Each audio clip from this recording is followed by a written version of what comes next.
Welcome to the last Eagle Eye podcast of the year. Yeah, it's funny because you said that to me earlier, and I'm thinking, well, we didn't even start the playoffs yet because you're like our brains are so wired. Like the year is OTAs through the playoffs, or through the draft. I don't know, but the end of December. Other than the fact that December 30th is my mom's birthday, the end of the year to me is Super Bowl. Yeah, that's fair. Yeah, we're on the NFL calendar. We are very much so. Well, anyway, this is the 133rd Eagle Eye podcast of 2022. I counted them this morning, so we appreciate all the love and support throughout the year. That's a podcast every 2 days and 18 hours. Yeah. 2.7 days. Yeah, so we appreciate everyone. Eagle Eye podcast presented by Nissan, Reuben, Frank, Dave, Zangaro. Normally we say it at the end. I'll say it at the beginning today. If you enjoy the podcast, please rate and subscribe wherever you get your pods. YouTube watchers, we appreciate you too. Please click the like button, subscribe there. All that means a lot, so we appreciate it. We have some news, though. We do. Big news from Thursday's practice. Jalen Hurts returns to the field, so we're going to go through that. Some of the other injuries the Eagles are dealing with, kind of read the temperature a little bit of the concern level about this team as they get ready for the playoff run, and we'll get into some matchups as they get set to face the Saints on Sunday. But Rube, Jalen Hurts out there. We saw him for a little bit. How do you look? Yeah, and again, we'll get the full injury report later Thursday afternoon, whether he's limited or full, but I know he looked fine throwing the ball. We watched him run around a little bit and make some throws. Now the team portion of practice is close to the media. We were out there quite a while. Let me see if I can queue up a video here so people can I do that? Can I queue up a video?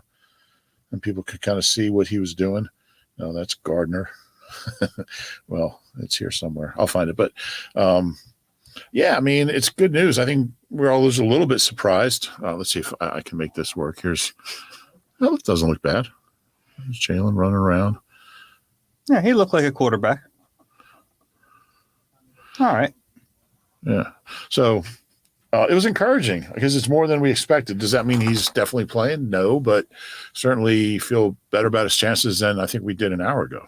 Yeah, and it's not even just about this week necessarily. It's just that we're seeing him progress the way you'd want to see. Right. I still think they're going to err on the side of caution. Like if it's close, they might have to protect him from himself still on Sunday, but at least it leaves open the option that he might be available, which, before seeing him at practice on Thursday, if he misses this Thursday practice, pretty much close the book on him playing Sunday. Right. And it means he's improving. And I think that's the biggest thing. It means because this is the first time he's been out there doing anything since he got hurt. So even if he doesn't play against the Saints, I think it's pretty much a slam dunk now. He would play against the Giants if he has to, if he needs to. If he has to. So I think overall, and look, whenever they do start the playoffs, whatever weekend it is, he's going to be fine. So all in all, it's good news, whether he plays Sunday or not, and you hope he does. They're in good hands at quarterback, and he's getting better, and that's the biggest thing. If you just want Jalen at full strength going into the biggest games of the year. Yeah, I mean, they can probably win against the Saints with Gardner, but I mean, if Jalen's ready, Yeah.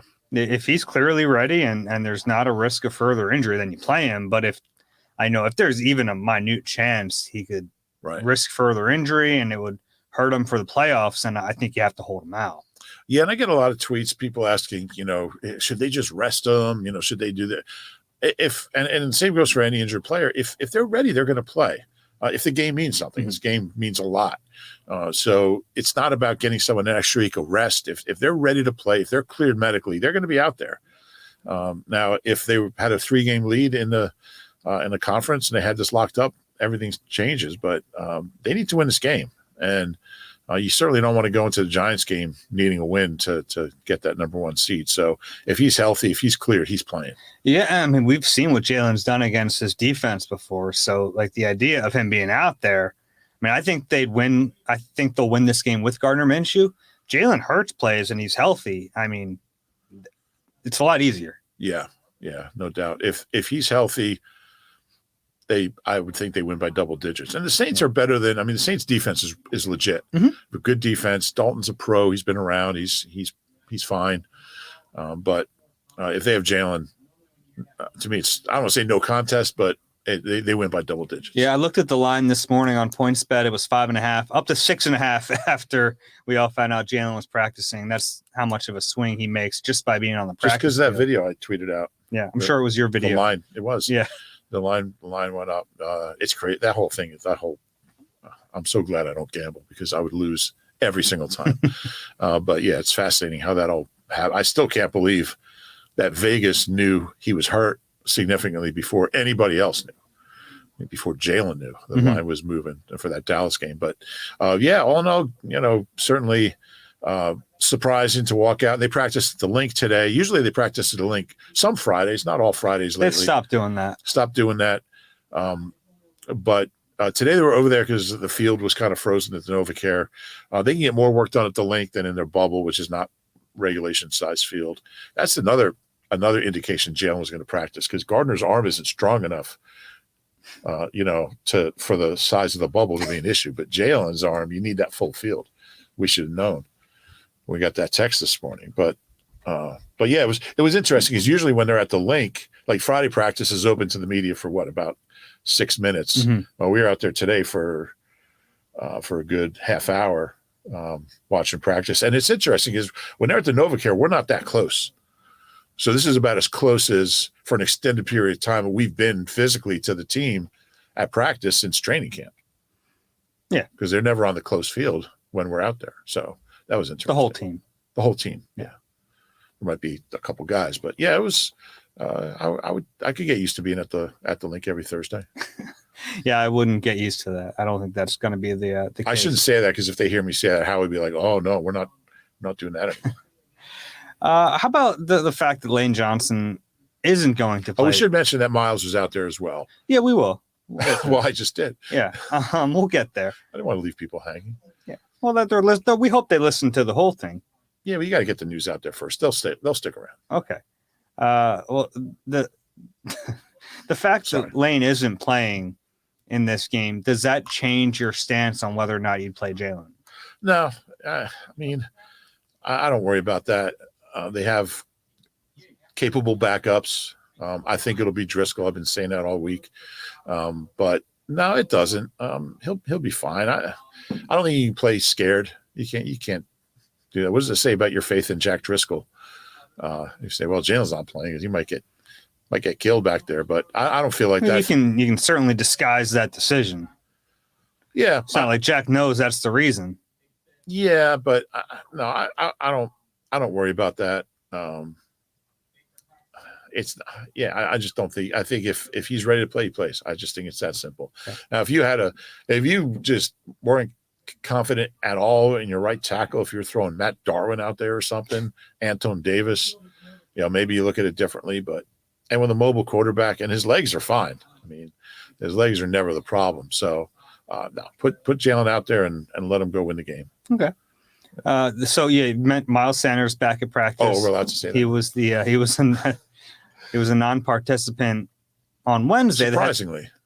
Surprisingly, yeah, he was non-participant with a knee injury that we didn't know about. So yeah, that was a surprise. And they had a walkthrough on Wednesday. So basically, whenever they have a walkthrough, it's an estimation of had they had a real practice, what level those guys would participate. Both he and Jalen were non-participants on Wednesday, which is tricky because we just got to take their word for it because we're not out there, we don't see it, and they're not practicing at all. But it was a good sign to see Miles back at practice on Thursday. Thursday is a really key day of practice during the week. It's not always like they practice and they're going to play or they don't practice and they're going to miss, but you can kind of put a lot of stock into this particular day. Right. And occasionally, I mean, gosh, you probably count on one hand, somebody will miss Wednesday and Thursday, practice Friday and play, but that's rare. It's rare. Usually if they're not out there by Thursday, they're not the concussion guys sometimes. Right. Because that's did you see Jordan out there? Jordan Davis was out there. Yeah. He's at least in the third phase of the protocol. And he was so him and AJ Brown were the limited guys on Wednesday. They were both out there at practice on Thursday. AJ Brown had his sleeve on his left leg. Jordan Davis was going through D-line drills, and he was also out there for field goal unit. He's the flanker on that unit. So that's a really good sign that he was out there as the flanker. Yeah. And the way the concussion protocol works, he could still be in the protocol and out there doing non-contact drills and be in the 4th or 5th phase. But seems like he's trending toward being available to get his 8 to 10 snaps in that rotation, but certainly better having him than not having him. The Miles one is really interesting because like we still haven't talked to Nick since we knew he was hurt. So he's gone from being, we think, healthy to missing practice and being hurt to returning to practice. And we'll find out later if limited or full without knowing anything about the injury because we haven't talked to Nick or Miles. Miles was in the locker room yesterday, being Wednesday. He looked fine. I saw him. I mean, he was running fluid and looked good. He has, I guess he tweaked his knee in the Dallas game, but it looks like he'll be fine. That's important. I know people are down on him because of the fumbles the last 2 weeks, but gosh, you need him. Yeah, 1,100 yards. He's had a really good year, 11 touchdowns. So you want him in that game, and then you save Boston Scott for the Giants in Week 18. Let him rush for 250 and 5 touchdowns or whatever. Do you know he's tied with Ezekiel Elliott for most career touchdowns against the Giants among active players? I believe that. With 9. That's not even surprising. He's got 9 against the Giants, and I think 6 against the rest of the league. I'm surprised he doesn't have more against the Giants. Seems like it. Yeah. Seems like it. But so look, everyone, like we knew Lane wasn't gonna practice, but everyone I guess who was on the fence. And Avante, obviously. So we knew those guys weren't going to be out there. We knew CJ, GJ, they haven't even opened his practice window, which they could have this week. So he's not playing. Obviously, if they haven't activated him to practice by now, he's not going to play. So all in all, pretty good news. And the best news, Dave, is that other than like who don't we know about? We don't know if Chauncey Gardner-Johnson will be available when they open the playoffs. We think Lane will. We don't know about Avante, but they're going to be really healthy especially if they get that bye. They'll be almost at full strength. Yeah, it makes the bye that much more important because you have Jalen with the shoulder, you have Lane with the abdomen core injury. And let's talk about that a little bit because since our last podcast, we found out he's foregoing that surgery, he's pushing it off. He's going to need that surgery eventually.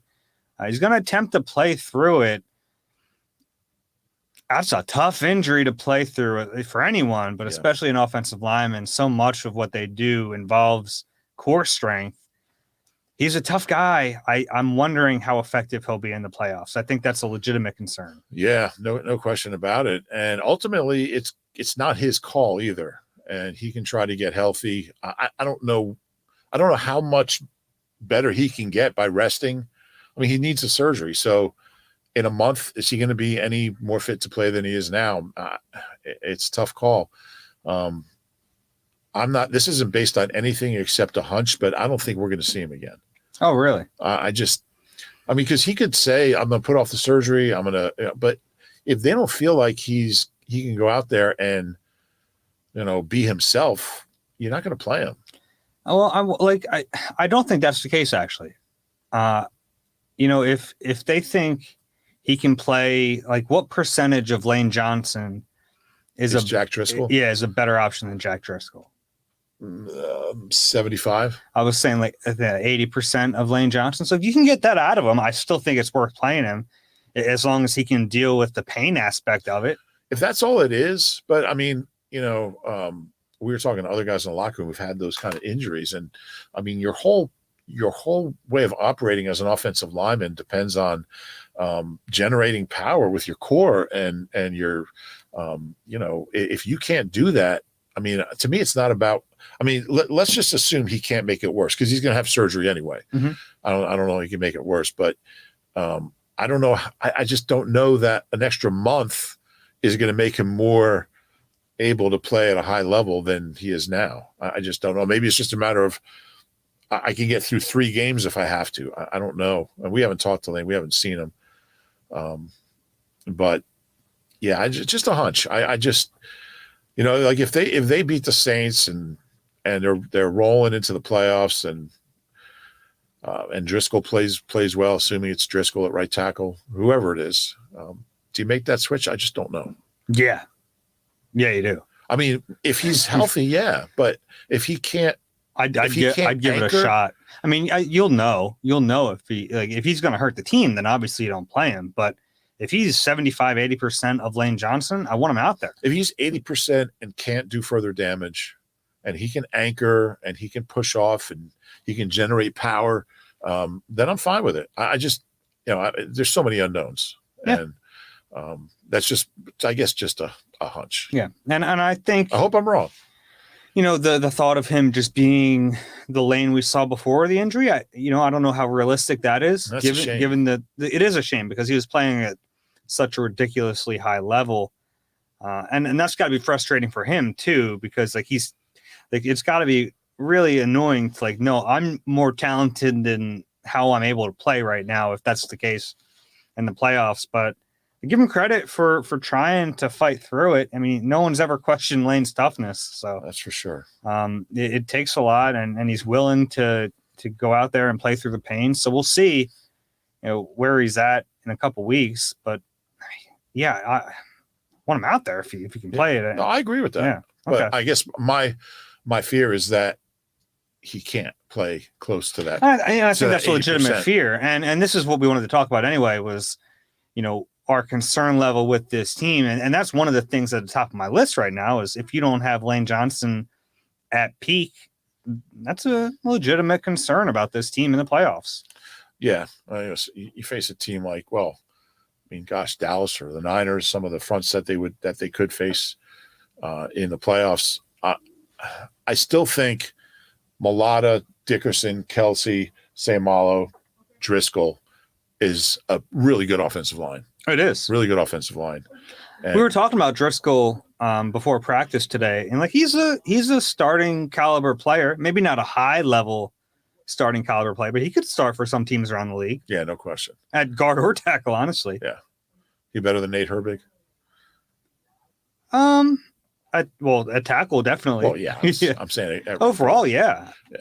Yeah, I agree. There's a reason they played him instead of Herbig. Yeah, I was kind of being facetious, but yeah, Nate's not a bad player either. He's had a nice career for himself. I think he's starting for the Jets now. I think Driscoll. I like Driscoll. He battles. He's going to give you everything he has. I mean, he's just not like a super talent. But he also hasn't played a ton. He's a young guy.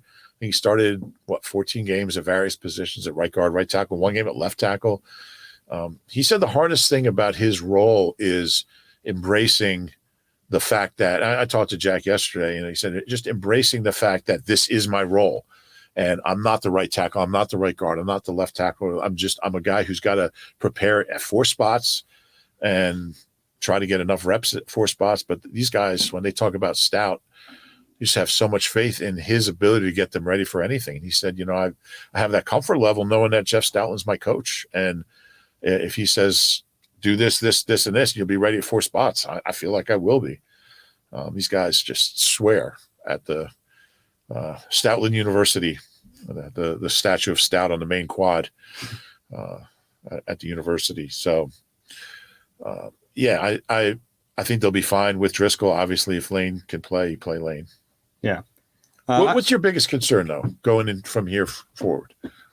Well, one of them was Jalen, and not that he wouldn't be able to play, but how effective are you going to be with a shoulder that might not be 100%? Because he's still, he's an MVP candidate. He's Gardner's a good backup. You need Jalen at full force if you're going to, and the expectations for this team are so high. It's basically Super Bowl or bust at this point, and it should be. The expectations should be this high for a team that has 13 wins and might have 14 by the end of Sunday. So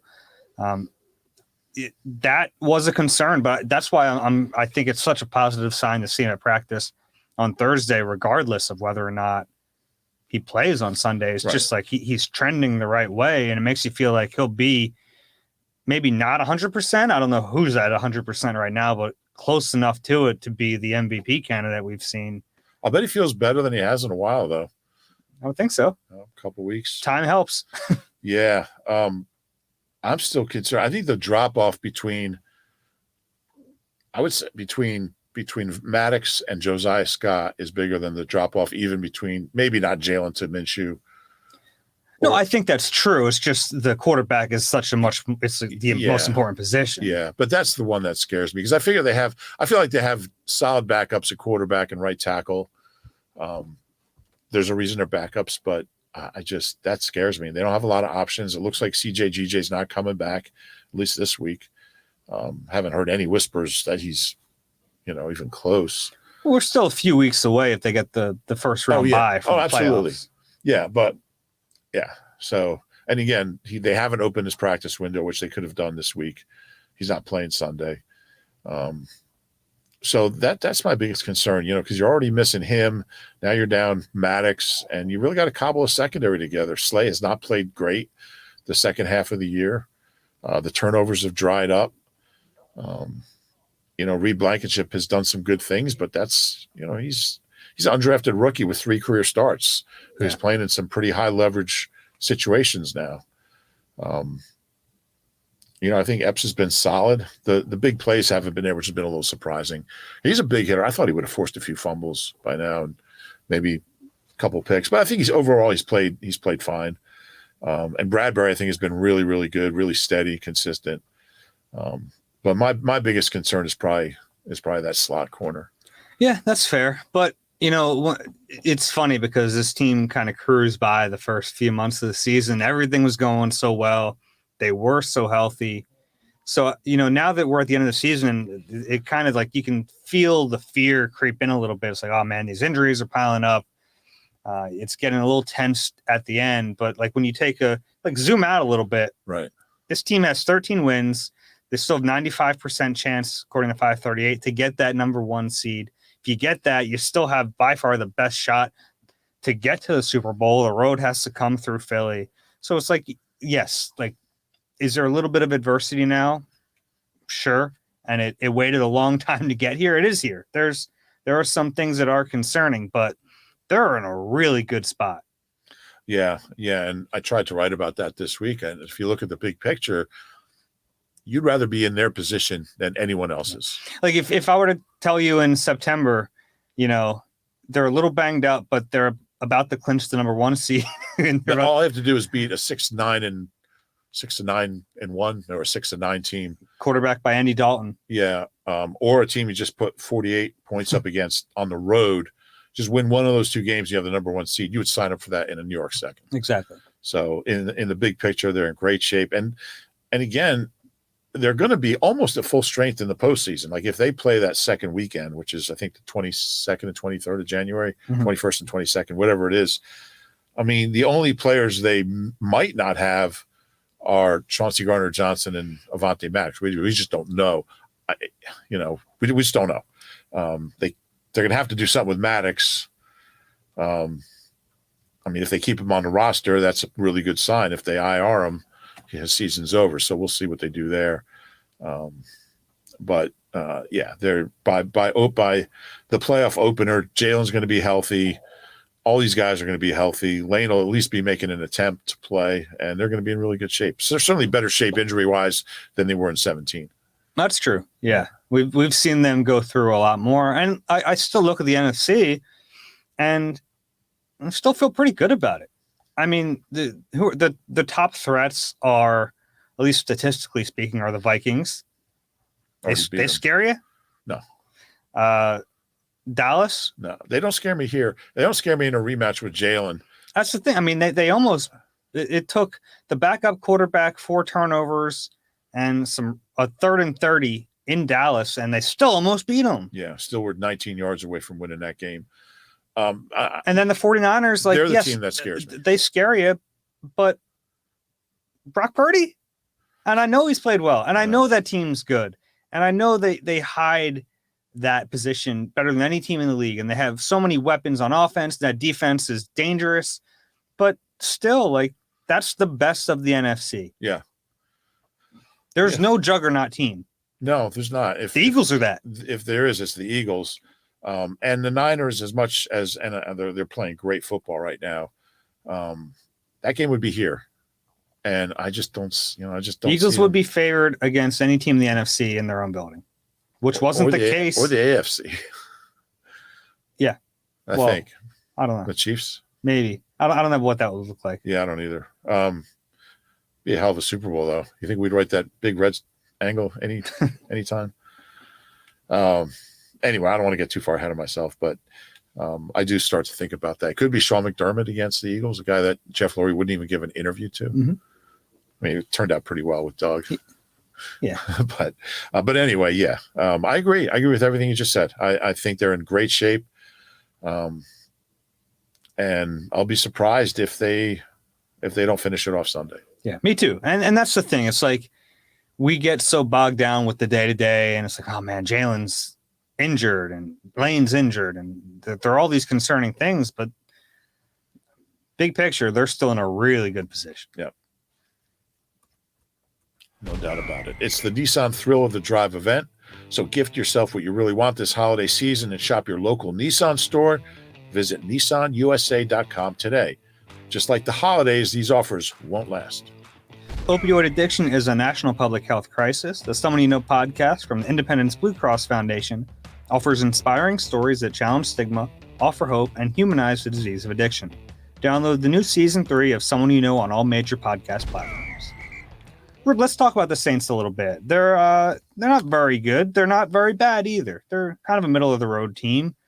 And it's been fun because we've kind of followed the Saints all year because of that draft pick. So I feel like we have a pretty good sense of what this team is and what they aren't. Andy Dalton is okay. I mean, he's not a great quarterback, but he gets the job done. They don't have a ton of weapons on offense, and that defense is pretty good. Yeah, defense is really good. They've allowed their last 4 games 13, 17, 18, and 10 points. 13 to the Niners, 17 to the Bucks. They don't score many points. 18 to the Falcons. They kind of stink. And 10 in Cleveland. Their first road win this past weekend. They won 17-10. So that's their only road win this year. Their other wins against the Falcons. So they beat the Falcons twice. They beat Seattle at home. They beat the Raiders. And they beat the Rams. Rams stink. So they don't really have any signature wins. 6-9, 1-6 on the road. They have some good play. I mean, Olave is a really nice young receiver. They don't really run the ball that well. I mean, Taysom Hill's a guy that kind of scares you because this team has shown it can be kind of fooled a little bit here and there. A little bit. He doesn't really. He's not. He's going to make a play here or there. Yeah. If Olave plays, he's been banged. He missed last week with a hamstring, so we'll see how effective he is. He's like, they have some guys who are going to make plays on you, but I don't think they have enough offensively to really strike. Kamara's going to make some plays here and there. Yeah. Taysom Hill is funny because a few years ago, it frustrated me watching the Saints because they were like shoehorn him into plays. Right. And you're like, well, why are you taking the ball out of Drew Brees' hands to put it in to the hands of Taysom Hill? Now it makes more sense because they don't have a ton on offense. So like to have a gadgety type player who, look, he's a good runner. And then that's where they beat you. Like he's a good runner. So everyone focuses on that. And then he can throw the ball. He can do a little bit of everything. He's the first player in the league to have 2 passing touchdowns, 2 receiving touchdowns, 2 rushing touchdowns since LaDainian Tomlinson.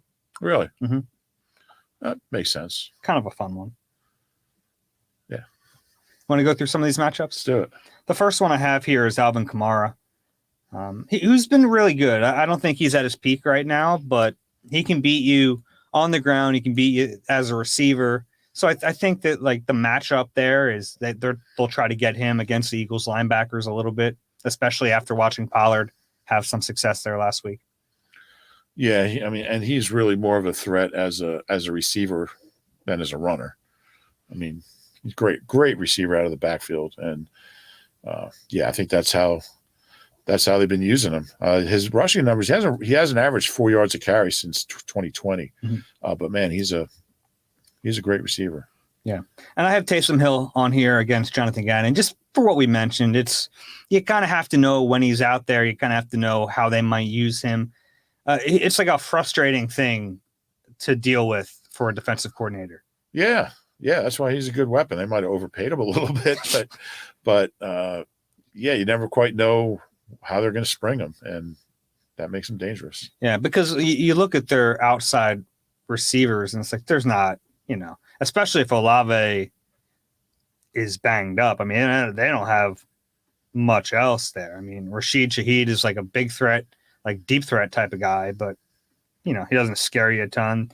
They're without Jarvis Landry and Michael Thomas. All those guys are hurt, so a little bare bones in the weapons department. Yep. My big matchup for this game: Saints interior offensive line against the Eagles defensive tackles. Saints interior is already bad. Then Cesar Ruiz is out for the year.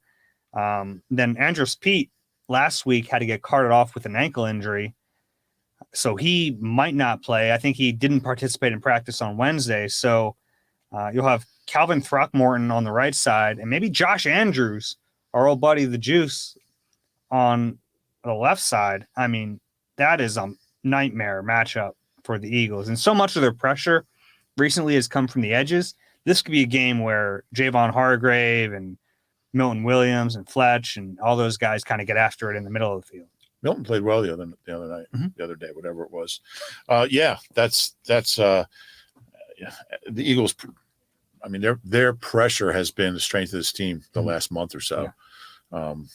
They finally kind of lived up to expectations as far as rushing the passer as a group, as individuals. We're seeing Josh Sweat. Obviously, he's an outside guy, but we're seeing him play at a level. I mean, when's the last? It's been a long time since we saw a homegrown edge rusher play at that level for this team. Trent Cole probably has been a while. So, but yeah, Hargrave has had such a good year. Shame he's didn't get in the Pro Bowl. But all those guys, Fletch has been up and down.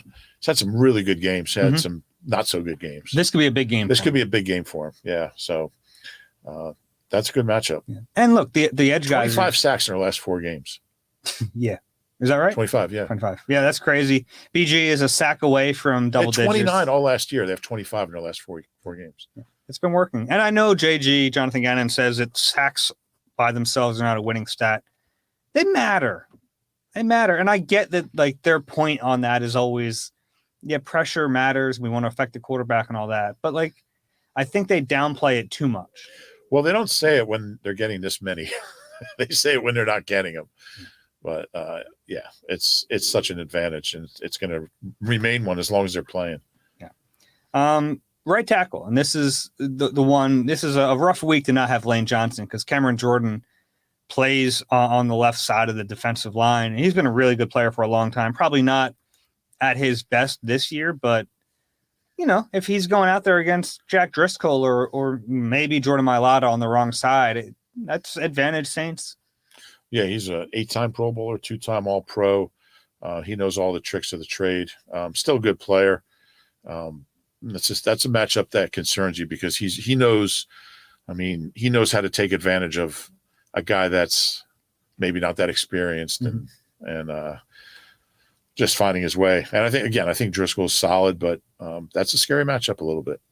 It's been such an advantage for the Eagles to have this level of tackle play. Like, look around the league and you have to help tackles out quite a bit. And the Eagles really don't. Like, they just don't have to do it. Yeah. And they feel pretty good about just having Jordan and Lane deal with their guys, but might have to help a little bit here and there. It's crazy to go from Trey to JP to Jordan and Runyon and there was like 30 years where they had terrible tackles, and that's not the case anymore. But that's certainly a position to watch. Yeah, Cameron Jordan's 33 now. Mm-hmm. Been a good player for a long time. Yeah, he has a whole career with the Saints. He was what was he? First round pick in 11. Oh, he's in his 12th year. So he came in with Kelsey. Kelsey was 5 rounds later. He came in a couple days later. Oh, it might have been the next day back then. Anyway, tough matchup. Yeah. Tyrann Mathieu, who, look, he hasn't played at that all-pro level. He hasn't made the big plays, but he's pretty consistent. And he's still someone I think you just have to know where he is on the field. Oh, there's no question. Smart player. Instinctive. If you make a mistake, he'll take advantage of it. And he might be one of my, just in terms of watching football, one of my favorite players to watch. That's fair. He gets his hands on the ball a lot, and when he gets it, his returns are usually not 2 or 3 yards. Yeah. How many pick sixes does he have? He's only got 3. surprising because he seems like he gets a lot of long returns. Somebody, whoever's at quarterback, you got to keep an eye out for number 32, no doubt. Yeah. And then the last one, and this is kind of Groundhog Day here a little bit. The Eagles receivers against their corners. It's pretty much an advantage every week. Right. You have guys like A.J. Brown and Devontae Smith. You're going to feel good about it. Marshawn Lattimore has not played. It's really weird, actually. He's been injured. They didn't put him on IR. He's missed like 2 months. But yeah, it doesn't look like he's going to play in this game. So they have Paulson Adebo, Alante Taylor, who has played pretty well, and Bradley Roby. Alante Taylor's been fun. He's played well, but you still feel pretty good about those matchups for the Eagles. Now, Goddard is an interesting case in this game. They've been very good against tight ends, giving up the fewest yards in the league against opposing tight ends this year. They have really good linebacker play. So I guess it's like Demario Davis and Pete Werner kind of control the middle of the field for that team, and then you have a safety like Tyrann Mathieu. So they haven't given up much to tight ends, but that doesn't mean you just shy away from throwing the ball to Goddard either.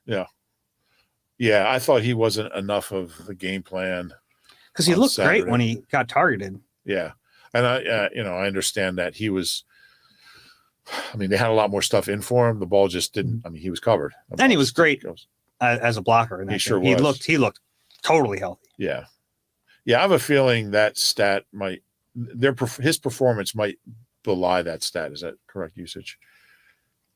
I don't know. I think he'll have a big game. Okay. Thanks for let's talk regular here, please. Because, I mean, if you watch what A.J. Brown and Devontae have done, you're going to devote as many resources as possible to we got to just keep it. These guys have been unbelievable. It might not help.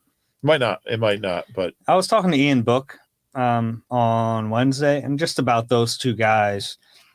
And he said the quarterbacks sometimes just sit around talking about what a luxury it is to have guys who just win.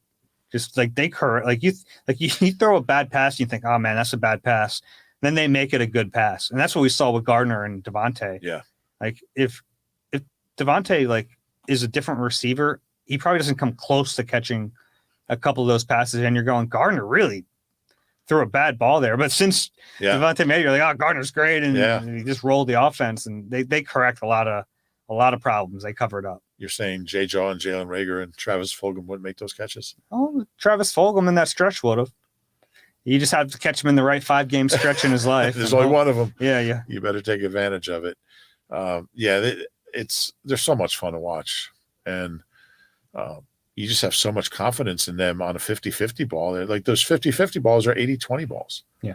I was talking to Reed Sinnett in the locker room this weekend. Oh, wait. Yeah.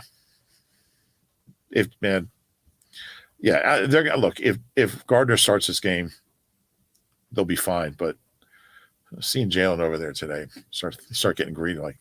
It's a welcome sign to see the quarterback back at practice. And I don't know what it means for Sunday. I honestly, right now, as we sit here, we're recording this at 3:00 on Thursday. I'm still leaning toward him not playing on Sunday. I think if there's a question about him further injuring it and worrying about that, I think you err on the side of caution there. But it's fun to see him out there, and it at least gives you hope they'll be completely healthy for the playoffs. Right. I'm gonna go the other way. I'm gonna say he's playing. Okay. Yeah, that'd be fun. Do you know the Saints' senior defensive assistant Peter Junta was Ray Rhodes' cornerbacks coach? That's how long he's been. How old is this guy? He was one of the youngest assistants in the league when he was here. Okay, that checks out. Yeah, that was a long time ago. It was. Well, I'm still covering the team. What else you got? That was it. Okay. Yeah. How you feeling about this game? Oh, let's talk about the Commanders quarterback. Oh, Carson. Can we talk about Carson Wentz? Yeah, what do you make of that? It felt like it was trending that way. If you guys missed the news, he's now the starter again for the Commanders. They benched Taylor Heineke, who gave them a nice spark for a while. Yeah, and he didn't play bad the other day. I think Ron just had his mind made up. Yeah. Kind of an awkward situation because Heineke did not play bad. Yeah. But Carson it feels like he really has the respect of that team. Not that Carson doesn't, but it feels like they really kind of rallied behind Heineke. Yeah. Now, if I'm the coach, I go the other way. I get as much as I can out of Carson. I get that he was hurt, but then when the playoffs come, because you're like, all right, now that the playoffs are here and the stretch run is here, that's when Carson, things go bad. So, but he played well. He's a good player. He's a good quarterback, and it's going to be really interesting. I still think the upside is higher with Carson. Oh, there's no question. Yeah, there's no question. And if you're going into the playoffs as the 7th seed, which is, they have a chance to jump the Giants. Yeah. They have a chance to not make the playoffs too. And they have a chance to be at the Link in a few weeks. Yeah, I mean, that storyline's on the table because if they end up as a 7th seed, they'd play in Minnesota most likely. And that's not crazy to think they could go to Minnesota and win. Yeah. It would finally give us our Carson Wentz versus the Eagles game at the Link. I thought you were going to say Carson Wentz, something about being in Minnesota and actually winning a game and not watching on the sideline. I don't know. No. I didn't know where you were going, but it's not that far-fetched. That could be Eagles versus Carson Wentz. Yeah. See if they sack him 9 more times. If the Eagles win on Sunday, we'll have a lot of time to come up with these. We'll have a lot of story possibilities. ideas. Yeah. We'll be spending a lot more time at eBooks Locker. For sure. Anything else here? No, let's just wish everyone a Happy New Year. Yeah, Healthy absolutely. New Year. Happy New Year, everyone. We appreciate it. If you enjoyed the Eagle Eye Podcast, please rate and subscribe wherever you get your pods. If you're watching on YouTube, please click the like button and subscribe there as well. Good? Sounds good. Happy New Year, everyone. We'll talk to you next year.